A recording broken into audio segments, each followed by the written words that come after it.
Okay, we're going to try this again, everybody. Steve Karnaki is joining us. We were having some Wi-Fi problems. He's in at his apartment downtown. I'm on the Upper East Side. Let's see if we can make this happen. Thank you guys for being here. Stand by. Let's see if Steve is here. Not yet. We're going to talk to him about covering the election, what he thinks is going to happen in Georgia, why the Democrats fared so poorly in the House. Let's see if he's here. Not yet. Hold on, everybody. Oh, here we go. Is this? No. Okay, I'm going to view the request. Sorry. Oh, here he is. Okay. Sorry. I'm with Adriana, and she helps me with this, and I'm not that technically savvy, but hopefully Steve will show up. And hey, Katie, I can't apologize enough. oh, so cute. Don't worry, Steve. I think it's fixed. It is that I am the worst person with this kind of technology, but I've never had this issue where the Wi-Fi was telling me on my phone it was turned off. It was gray and everything, but the Wi-Fi was still activated. And I swear, it's every expert tells me use the Wi-Fi whenever you can, but I swear it makes it worse. I'm just on the cell now, and I think it's fine. Okay, actually, it's fantastic and no worries at all. What are you drinking, Steve? It's this green bubble water is the bubble water. I get so tired of just drinking water. It's like bubbles and it's supposed to make it better. And Well, I'm I so may happy. need something harder after the last 10 minutes. I don't know. No, but I was going to say you should be having like a cocktail. It's 5 Yeah. now. But anyway, first of all, for people who are just joining us, I'm talking to Steve Kornacki, who did such a fantastic job calling the election for MSNBC. You have become sort of a legend, Steve. It's so cute. And people really appreciated how hard you worked, how little sleep you got, and how nonstop it was. I mean, can you just describe from your perspective what it was like covering this election, the election, and then all the days after the election? Yeah, it was very kind of you. It was so unusual because we went into election night with a wider range of possibilities than I've ever seen on an election night, where we were looking at it saying, look, if we knew in the first 2 hours basically we were going to get Florida. Florida is just very good at getting all its votes counted really quickly, and if Biden won Florida, the election wouldn't have been called on the spot, but we would have known. It would have been obvious, 90 minutes into the night, 2 hours into the night, and there wouldn't have been much drama. So that was sort of one end of the range of possibilities, and the other end of the range of possibilities was this comes down to one state or two states that are razor thin, that have a ton of mail-in ballots, that are not quick at counting them, and it takes weeks, it takes a month. So I guess we kind of landed somewhere in the middle.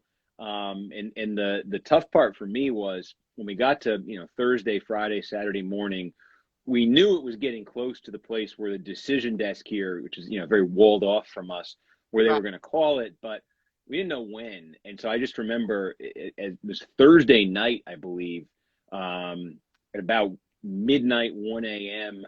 I was supposed to be off for the overnight hours to get some sleep, and I thought, I'm looking at it saying, I could see a world where we get some votes released overnight and this gets called. I better stay here. So I stayed. That was the second night that week. I went straight through. And then I got to Friday morning at 8, and I said, I think that was a mistake because it's going to be another day now. So, What did you, um, so were you sleeping at 30 Rock, or I mean, did you have a cot in an office? no, I stayed up the whole night Tuesday. I stayed up the whole night Thursday. Wednesday, I put my head down on my desk. Friday night, I ended up getting home for about 4 hours in the overnight hours, because we did Friday night. The thing you need in a situation like this is the election officials, if they can at least communicate like 8 a.m. tomorrow, we will release more votes, or Right. 5 p.m. or whatever. So we finally got some indication Friday night, and we knew, okay, we got a window here where it's safe. So I went home and I went to I got about 4 hours then, I probably got 3 hours, and then came back in Saturday morning, and And again, the indications we were getting from our decision desk were it still may take another day. So I was really feeling it by what happened was we got to 11:30 in the morning, and every time we got a new release of votes, it would go into the board. I would flag the producer. They'd come right to me. I'd say, here we go. Here's where it came from. So we got 2,700 votes from Philadelphia, which is not a lot in the grand scheme of things. Biden won most of them. He moved ahead by over 30,000 statewide. I did my update. I threw it back to them, and I turn around and I look at the board, and all of a sudden there's the blinking check mark next to Biden's name. And I'm thinking this must be an error. So I start frantically shouting, take it down, take it down. We can't have this on. It's an error. And it turns out that the 2,700 votes, again, we didn't know this was going to be the case. The 2,700 votes put Biden over the threshold that our decision desk had established to call the race. So as soon as he hit it, they pressed the button essentially, called the race. And this all happened within a 10-second window. And then the next thing I know, the anchor's breaking in with the news, and Biden's been called the winner. And I figured it out. I said, oh, this was the threshold they were going to use, but we didn't know that was going to be the threshold until they called it. I mean, it seems so crazy to me, Steve, because I've covered some elections in my career, and the decision desk, I know they're a separate entity, but it's not like they just kind of make a decision and they don't let anybody know on the editorial side. So that seems kind of weird to me, no? Yeah, well, we had communication with them, but there were several possibilities, because the issue there in Pennsylvania was you had the votes that were coming in like that, 2,000, 3,000 at a time. And then there was this giant pile of ballots, provisional ballots, which was much, much larger than usual. And we were getting indications as well from the decision desk that this might be an issue. Even though we see what's happening with these votes that are being tallied here, we think we may want to take a look at these provisionals, which are not going to be, released or tallied till Monday. Yeah. So we didn't have their freshest thinking at that point. Yeah. And that ended up being what it was. So everybody was probably, how did you stay awake? I mean, what were you drinking? What was your, I mean, I don't want to know about any kind of prescription drugs. I'm kidding. But what was keeping you awake, Steve? Because that's pretty hard, because you had to write on it. You were doing addition. You were talking to your producer. I mean, it's not like you could just kind of phone it in. Yeah. No, it was, I guess there's some adrenaline component to it. I mean, what I was drinking was diet soda mostly, just trying to get, caffeine. I think there is a thing where, like, when there's a lot happening and there's a lot of kind of stimulation, which, meaning for me, a lot of numbers coming into the board, it's fine. I don't feel it. So the whole first election night, I didn't feel it. And by that, Thursday night that I went overnight, I started to feel it, because it was very slow between the updates. It had been a few days, and it got to the point Friday, Saturday morning where I had a chair right behind the board, and between hits, I would go and sit down and literally just sit like I am right now, and immediately it would hit me. But then as soon as we get an update or I need to go check something, I could get the energy back. Yeah. And I never felt that I was missing it on the air, but I will tell you, as soon as the election was called, I was out the door in 20 minutes. I would say, did you fall flat on your face as soon as the election was called? Were you, I'm out? Yeah, it was weird. It actually weirdly energized me for 3 hours, because it was like I said, at that point, I thought it might still be another day. And I wasn't ready for it to end all of a sudden like that. So it did. And then it was like, and then there's just a big moment. It's a historic moment and all these things. So I kind of got a second burst of energy, and I went outside. It was a beautiful Saturday. Right. And, I said, I'm not ready to go to sleep yet. So I actually stayed up another few hours, but I went to sleep. I would say by a little before 7 p.m. that night, I was asleep, and I got up at 10:45 a.m. the next morning. So that's how tired I was. I bet you were. Meanwhile, I know that Gap just made a donation in your honor. Are you wearing your khakis, your cord? Yeah, I can. There you go. That is so funny. No, I'm sure you did. They made this huge donation of 500 pairs of khakis to teens. I guess, in need across the country in your honor. Wasn't that sweet? It was, yeah. I mean, they totally did not see this coming. There was no sophisticated strategy or wardrobe decision here. I think if there'd been any, sort of high level wardrobe decision for this election, I probably would not have been wearing what I was wearing. But one of the things about the pandemic and being here, being at 30 Rock is not a lot of adult supervision. So I've been able to dress myself a lot more.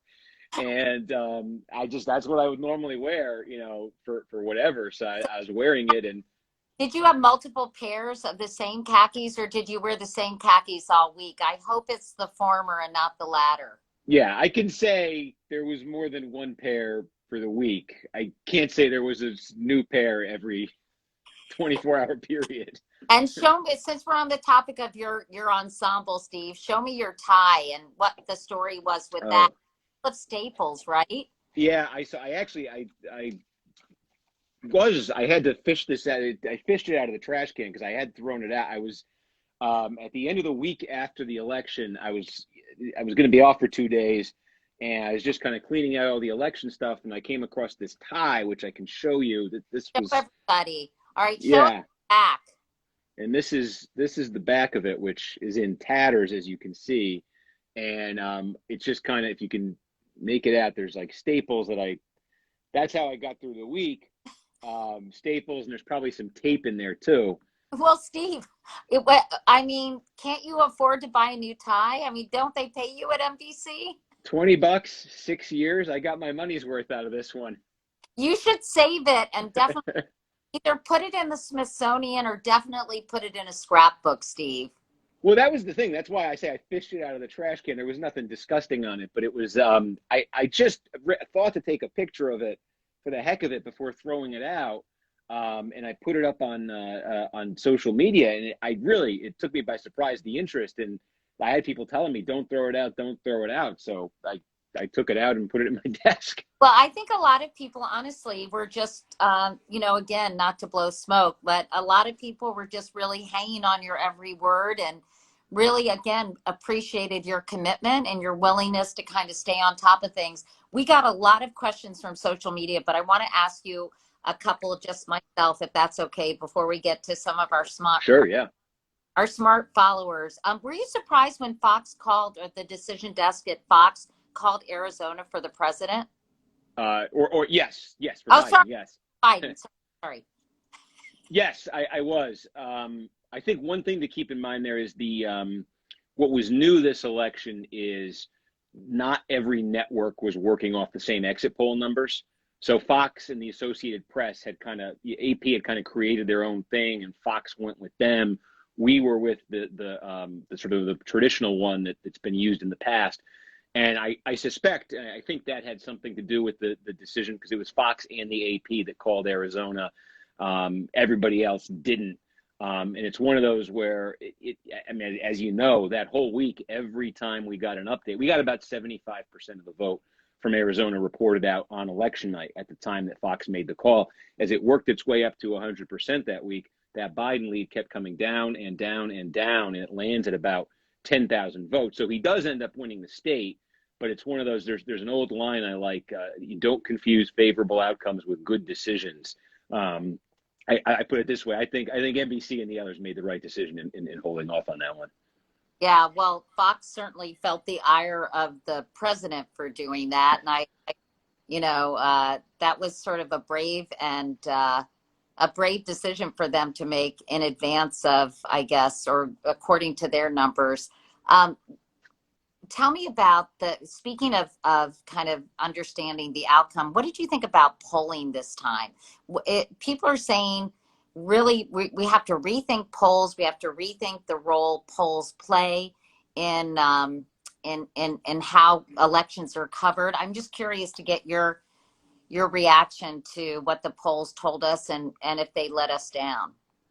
Yeah, look, I think they did. And it's not the first time. This is part of a story now that goes back several elections. It seems to me the problem is particularly acute in the Midwest, sort of a state like Wisconsin. Wisconsin was the biggest miss There was a poll that had Trump down 17 in Wisconsin the week before the election. He loses by half a point. Michigan was close to 10 in the polls. It ends up being about 3. There are other states, Georgia was not, the polling in Georgia was not really off at all. But in states like Michigan, Wisconsin, even Pennsylvania, critical states, Ohio, Iowa, it was off. It was very similar to the misses that we saw in 2016. And honestly, these were still in the states that I'm describing. Those misses were there in 2018 as well, in the midterm election. We just didn't talk about it because it wasn't really the story then. Right. But we've had several misses. So I think it seems to be a Trump-friendly demographic that's missed in these polls consistently the last few elections. It seems to be, just demographically speaking, white voters without a college degree, often rural, exurban white voters without a college degree. Is this because they are reluctant to talk to pollsters? Is it because pollsters don't know where to find them? Are they providing inaccurate information to pollsters on purpose? There's all sorts of questions and possibilities, but I think it's clearly a major problem. And I think that the issue coming out of 2020 is that pollsters spent 4 years grappling with this problem, with this question, and came up with, if you follow the polling stuff really closely, you probably heard like weighting by education. This was the term you kept hearing. Right. Pollsters were going to fix it. Right. They had thought they had corrected it, but right. Clearly not the case. I mean, maybe a bit because they were less off than they were in 2016, but still quite off. So how is it going to change, you think? I mean, and how will they change in terms of how much journalists are relying on them? Yeah. So here, my question is this. Were the problems, since it was a Trump demographic that was missed, and since, the Trump era has been defined by some very kind of particular and specific demographic splits and divides, right. To the extent we're entering a post-Trump era now, and I don't know if we're really entering a post-Trump era because he's not going away, it doesn't seem. But to the extent we're entering a post-Trump era, at least in terms of him being president, do our politics reset in a way that resolves the polling issue? I think that's a possibility here. That's, if you're a pollster, that's your dream. If not, well, I was going to say, if not, yeah. What? If not, I haven't seen it solved yet. And again, that I don't know what the answer is, other than, from a media standpoint, we need to be a lot more careful in how we use them, and what we make of them. Because again, it's not just that it's happened a couple times. It's that there were very reasonable explanations offered and very reasonable solutions attempted here, and it's still missed. Yeah. Yeah. I think it'll be interesting. I should talk to Nate Silver about it, because he still defends in 2016 a lot of the polling at the national level, right? He just says the state polling wasn't really right. Have you heard the rumor that Donald Trump is going to announce that he's running for president in 2024 on Inauguration Day? And do you think that's just a rumor, or do you think that's actually conceivable? Because it kind of makes my mind explode. Yeah, no inside information, but seems conceivable to me. I mean, he's, there's been no indication he's going to concede the election. There's been no indication he's going to participate in the sort of traditional ceremonial aspects of the transition. He hosts the president-elect at the White House. They shake hands. That sort doesn't look like there's any sign that's going to be happening. So I this is what I say when I think there's a question of whether we're entering a post-Trump era. If he does something like you're saying, does he continue to loom over our politics in the same way he has for the last 5 years? And do our politics continue to kind of define themselves around him in the way they have? How will the media cover him? I mean, will there be some restraint, or will it feel that, well, if he's announcing a legitimate candidate, had 74 million people vote for him, you have to cover him on some level? I think it's very difficult for him to be out of the spotlight, and that's perhaps why he wants to make this announcement. So there won't be any really legitimate reason for not covering him. But I'm just curious. I mean, I guess those kind of conversations are going to go on in media outlets all across, the country. And it's a situation, as you know, media has never faced because he has a credential, former president of the United States. And every previous former president in the television age has been very quiet once they've left office. Right. You barely saw George W. Bush, barely saw Barack Obama in the first year or two.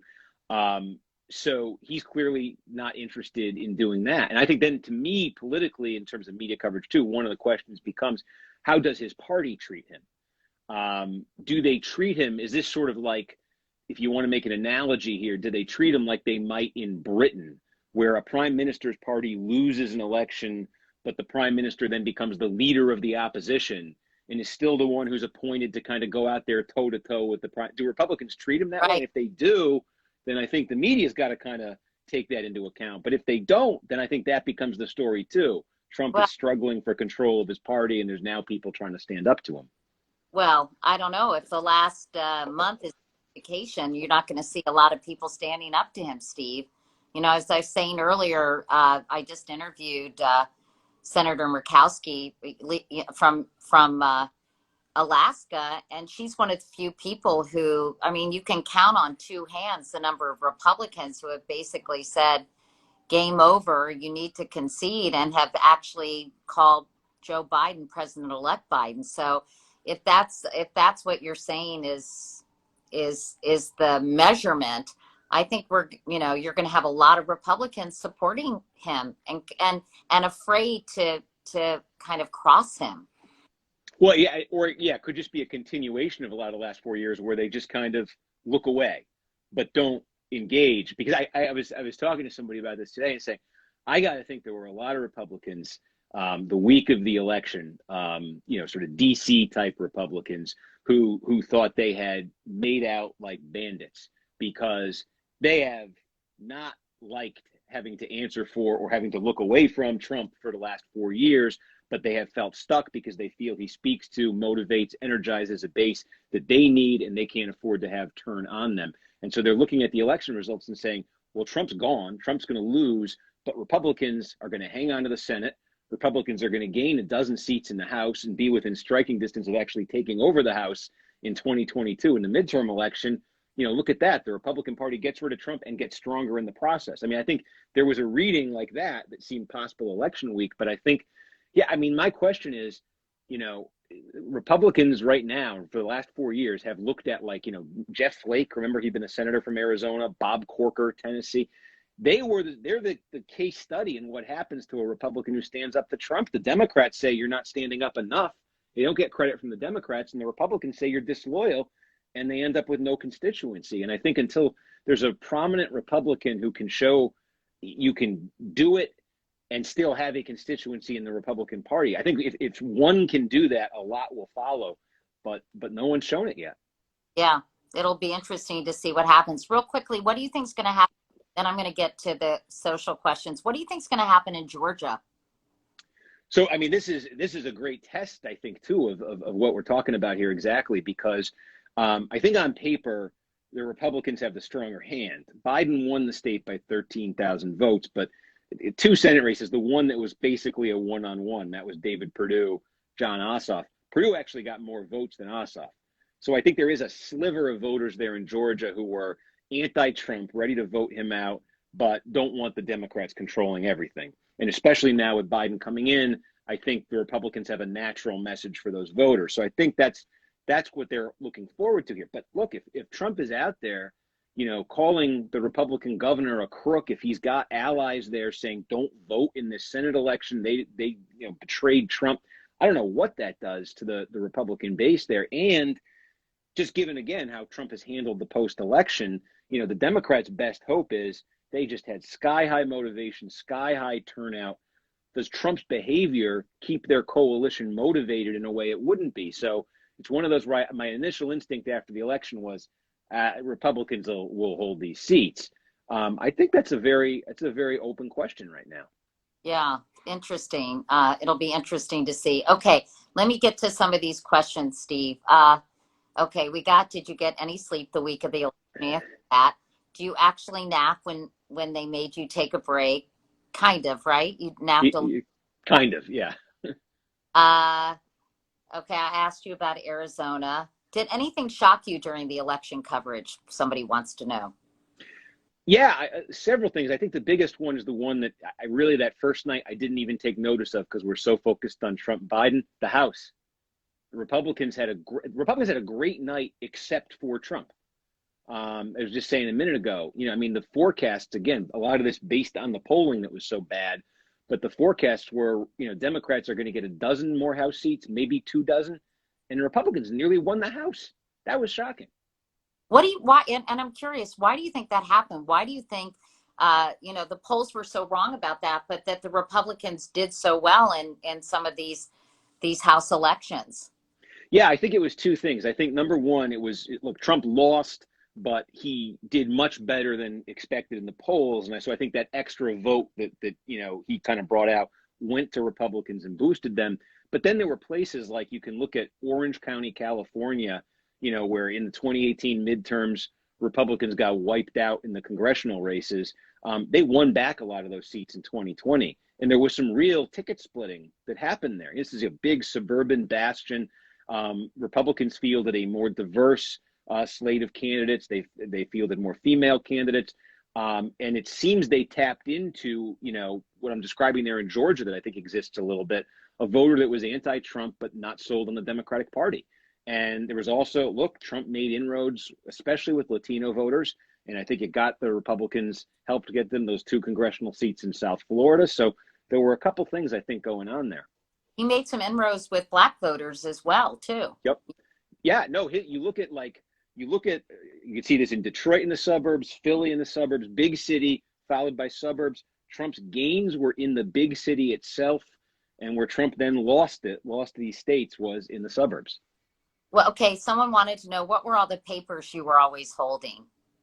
I've got my drawer open here. It's like depends at the moment, but it was stuff like this. This is Carol. Is that from the election? Yeah, that's North Carolina. What do you have all over that? Let's see here. You've got, for every county, I don't know if any of this is readable. Yeah, I mean, it's a combination of past voting, like what was Trump's margin in 2016. It's demographic, which counties have like the highest black population, which are the strongest Republican counties. The red circles, I think, those were the ones that had gone Obama Trump, I believe. So it's a quick reference sheet for every state. Do you spend all your time when you're not covering elections studying things like that, Steve? I mean, you must, again, I've never had to be at the map, but I've had to cram on all these different things before an election. So you must have to get so granular. When do you start getting ready for an election? Yeah, that was my summer and fall. But that was, pandemic's a good time to, have to do that, I guess. I had nothing else to do. I've been doing elections, for us since 2014. So I think that's the other thing that, there's a sort of a collective, knowledge base that kind of grows with each election. So I can remember doing the first one in 2014. If you threw a random state at me late at night, I had a lot more blind spots, I think, than I do now. So I think hopefully, if I'm doing it right, I get better with each one of these. When did you decide this is what you wanted to do? Did you go to Georgetown? I should know that. Boston University. Oh, that's Boston. Someone in the comments said you had gone to Georgetown. You went to BU, so yeah, I couldn't have gotten into Georgetown. I don't know about that. Now they're sorry that they didn't get you, that you didn't go there. But when did you decide, hey, this is really what I love, I want to do? And someone wrote, it made me laugh, Revenge of the Nerds. I don't think you're, but it's sort of cute, right? I'll take it.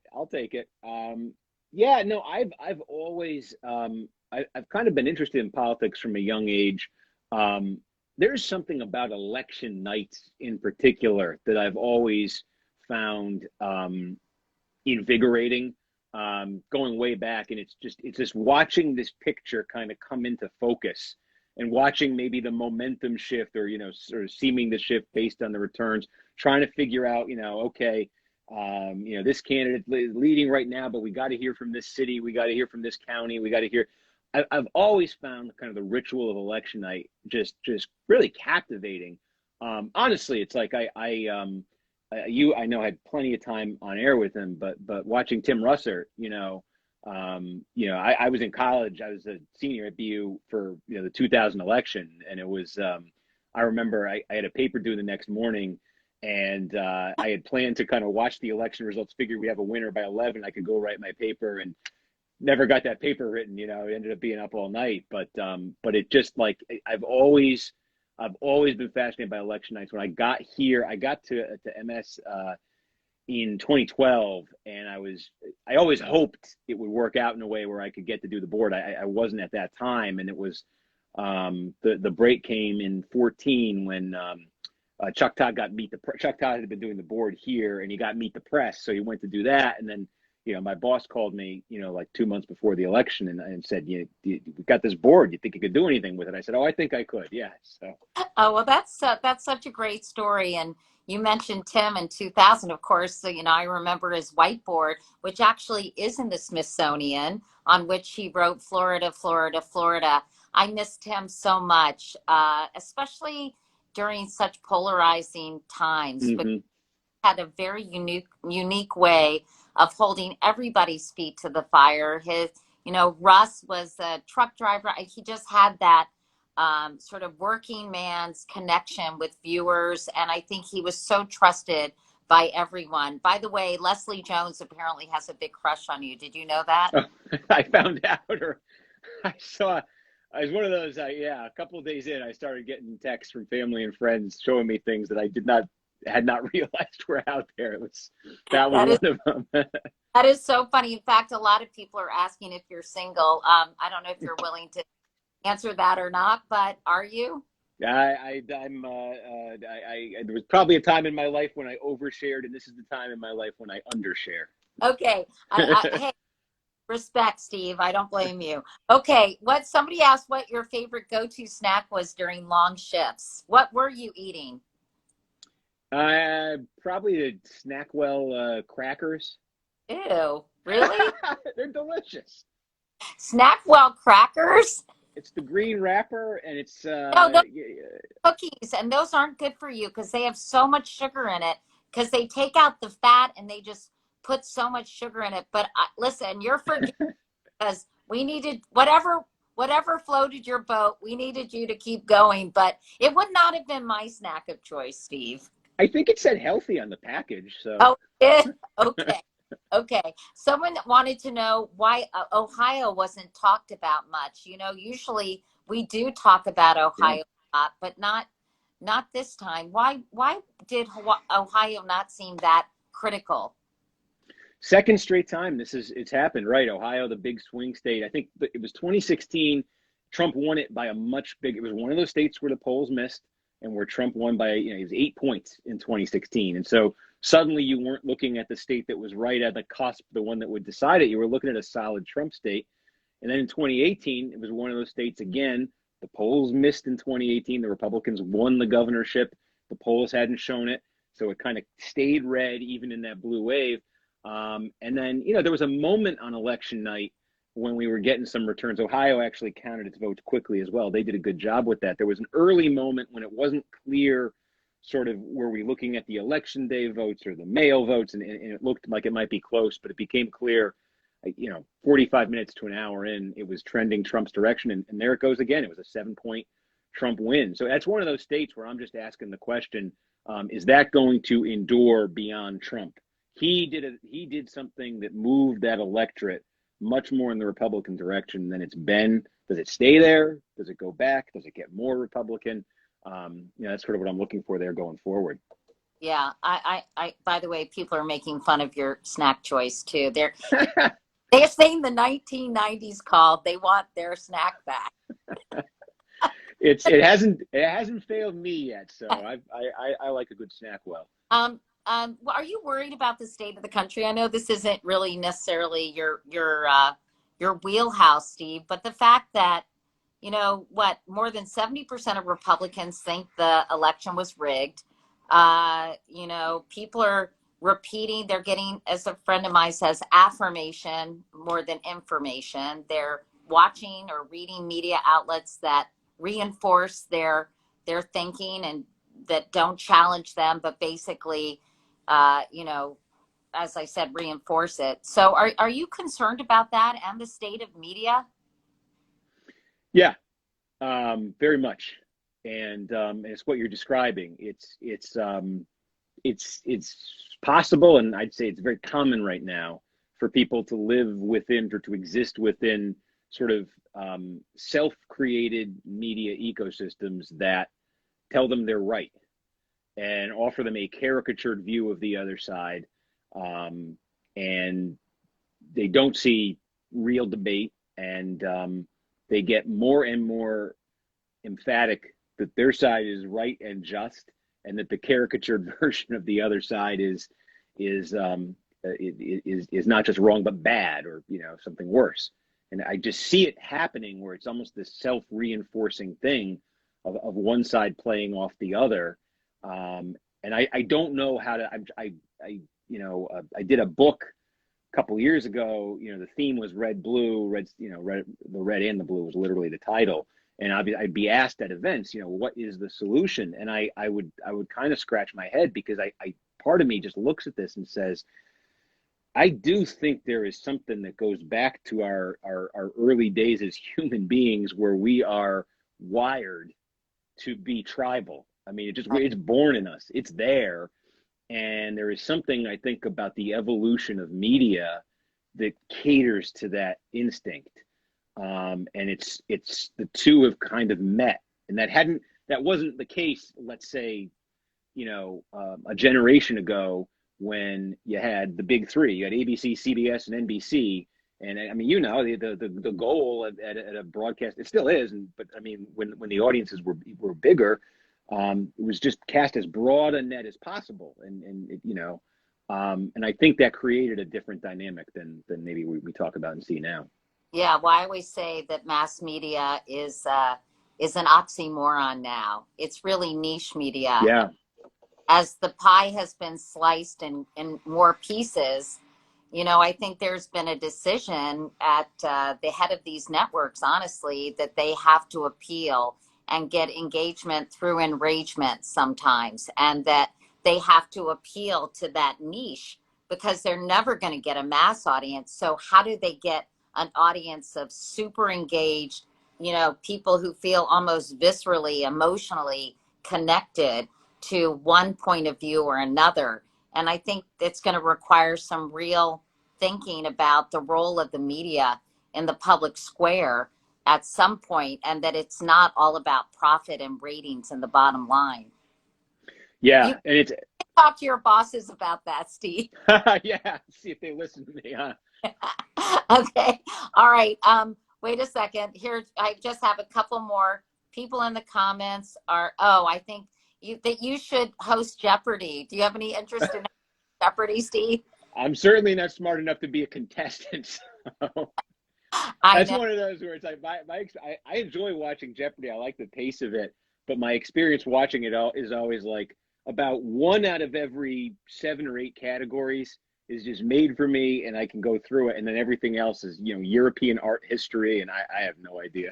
My husband said you do very well under the title of congressional districts. You could congressional districts for 200, please.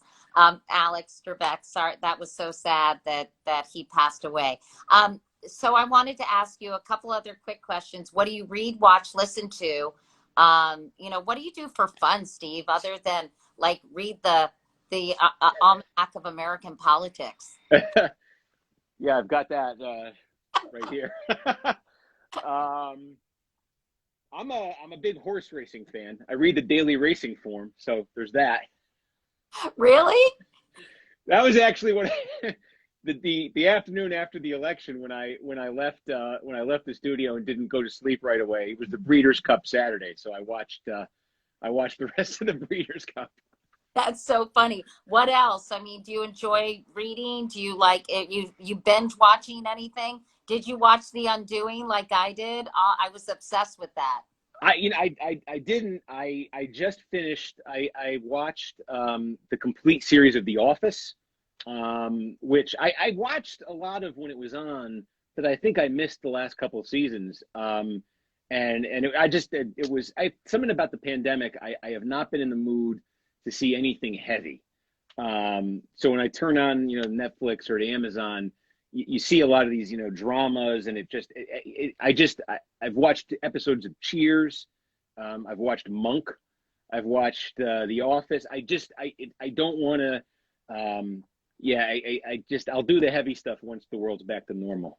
That is so funny because, my daughter corrects misinformation on Facebook, and she says, the only thing that makes me relax and makes me happy is watching The Office, because she's around so much dark stuff and so many conspiracy theories all day. She just loves watching The Office too. Which Office character do you most identify with? I know Michael? which one I don't know if I want to identify with I guess there's a little Michael in everybody. Of course, Kevin, I enjoy cake too. I'm the most amused by, I think everybody is, right? Dwight is just the most amusing character. It just says this stuff that you're, I don't know that I identify with. All of us, isn't he? What's that? Dwight is the dark side in all of us. Yes. Yeah, I think that's the way to put it. It's a very Machiavellian view of human nature. And just, but I love his character. Well, it's been so fun talking to you, Steve. You've got, you've got so many fans out there, and you deserve it because you did a fantastic job. You worked really hard. You were so knowledgeable. Someone asked, I don't know if I should even open up this can of worms, but it was a smart question, so I want to respect smart questions.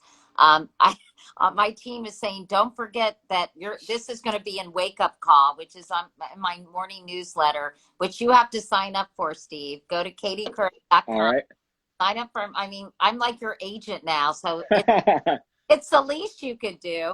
But someone asked if gerrymandering had any impact on this election, as far as you know. Just in terms of the Republican success, I just think it was, the Democrats have obviously been very concerned about it, and they didn't perform anywhere near where they expected. I think, again, the reason was ticket splitting in some key areas, Republican inroads with non-white voters, and polls just being wrong. But when it comes to gerrymandering, the thing that Democrats, I think, are really thinking about right now is they put so much effort into races for the state legislature around the country this fall. For that reason, after this election, after this census, the maps are redrawn for the 2022 midterm elections.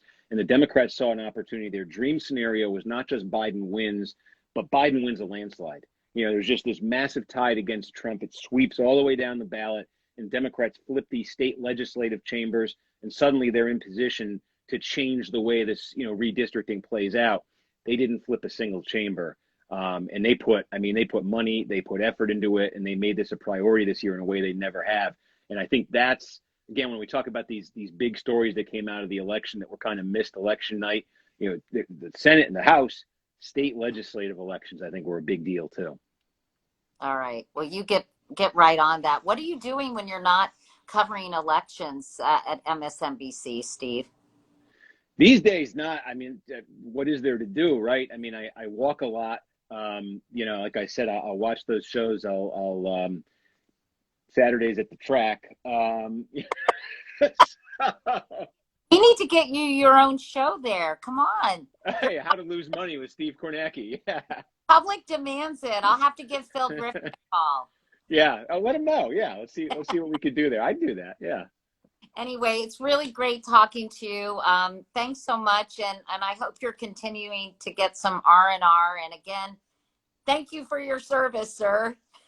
Katie, very kind of you, and it's great to meet you. I really enjoy this. Yeah, great to meet you too. I can't believe it. Steve's a lot younger than I am, so we never really worked together. But I was gone. I was gone to CBS. Get a tip at the next horse race. Yeah. We'll call you. Hey, Seabiscuit in the 8th. That's what I say. I do the opposite of what I say, and you'll probably win. So. All right. Take care. Bye. Take care, Katie. Okay. See you later.